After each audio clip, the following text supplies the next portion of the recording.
Earlier this month, a concerned mother who I'll keep anonymous published a post on Facebook which gained some unexpected attention. It was a picture of her son sitting in a hospital bed sick after catching a virus, most likely from school. She explained that he suffers from a health condition which renders him unable to be vaccinated.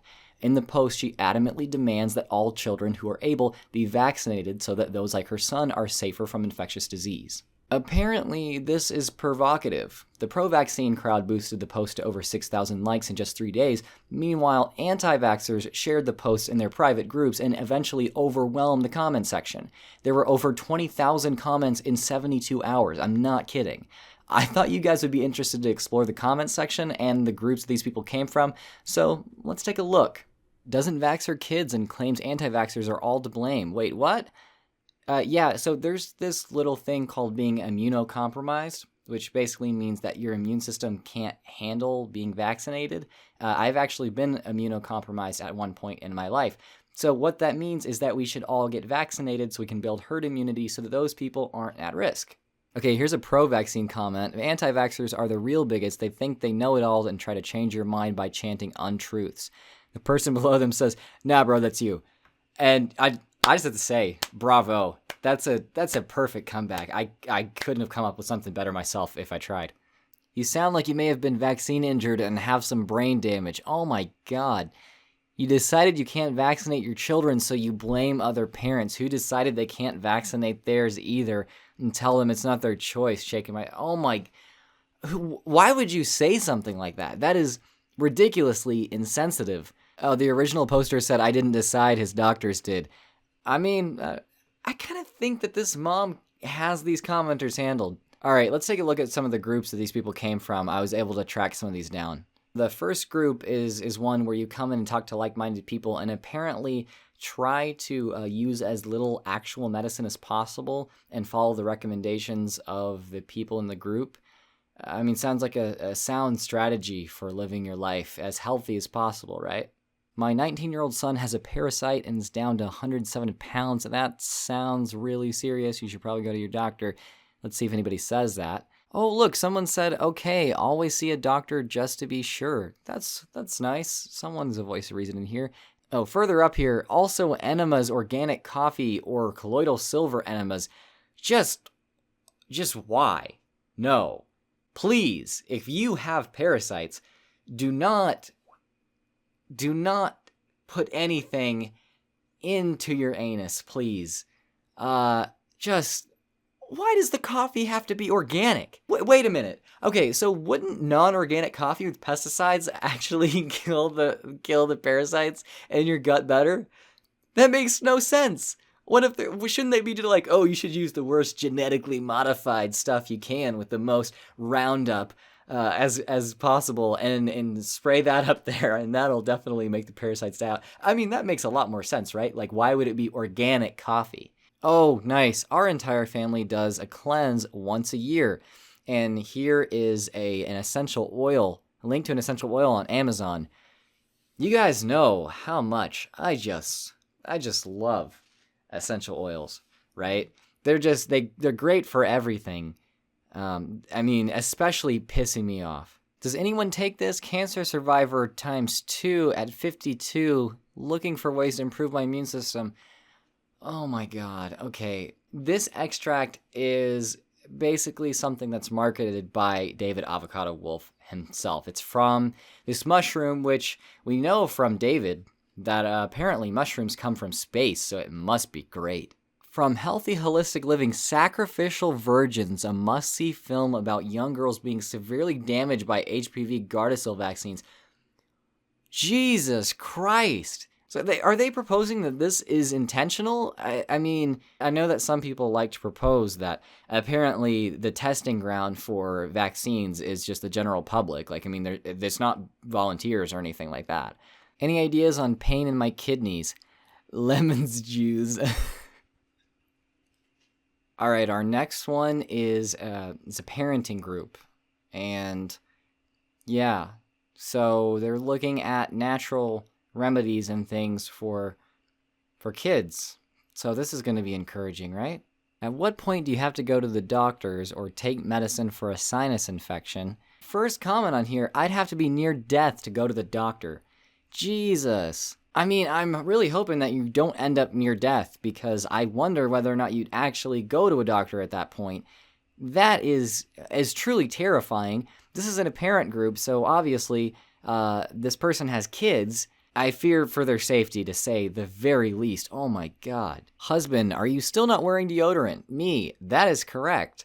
Husband, this whole natural thing is going too far. Our son's head, who I was just nursing, smells like BO. Oops. This thing has 425 likes. It's one of the most popular posts in this entire group. So I guess this is a common experience.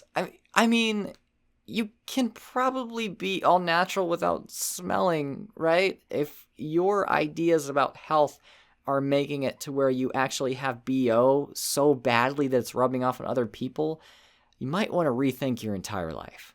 I feel like our colloidal silver followed by coconut oil tea tree oil treatment isn't working. Is this getting worse? The second photo is the new one. Yeah, so if you rub some random crap on your sores, it's probably going to get worse. Maybe talk to someone who is experienced. You know, if there were people that went to school for, a quarter of like their entire lives and had to constantly be studying about just medical issues, and maybe even had to be licensed to practice medicine, so to speak.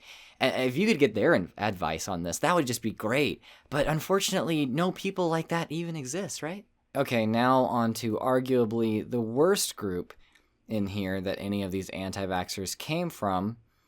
This one is all about seeking quote-unquote natural cures for cancer. It has cancer research in the name as well, so just bear that in mind while you see some of these posts. Just warning, if you don't want to be intensely sad, then just skip over this part of the video. Always remember that iodine detoxes heavy metals. Comment on your experience. So if I have an anecdote that contradicts yours, how do we determine who is right? That's the main problem here, because I actually personally have something that's called a liver, and that keeps all of the apparent heavy metals that are in all of our diets out of my body. And it's worked out really well for me so far. You should try getting a liver of your own. A friend of mine was diagnosed with cancer in her liver. She had breast cancer a few years ago. She did chemo. What can she do? I believe she's going to do chemo again. It sounds like chemo maybe worked the first time because she doesn't have breast cancer again. So, it's really it's tough to make jokes about this stuff, but seriously, let her listen to her doctor. Don't intrude on that. I don't think that advice from a Facebook group is really going to do her a whole lot of good, especially when chemo seemed like it worked out the first time. What is the importance of apricot seeds fighting with cancer? Well, the most important thing for you to do with apricot seeds when you have cancer is to not rely on them for treatment, because they are seeds. And your doctor can probably come up with, a slightly better treatment plan than for you to eat a bunch of seeds. Oh God, here's more for B17. This is an admin of the thing too. 7 apricot seeds to almost guarantee a cancer-free life. Jesus. If someone follows that advice, they'll die.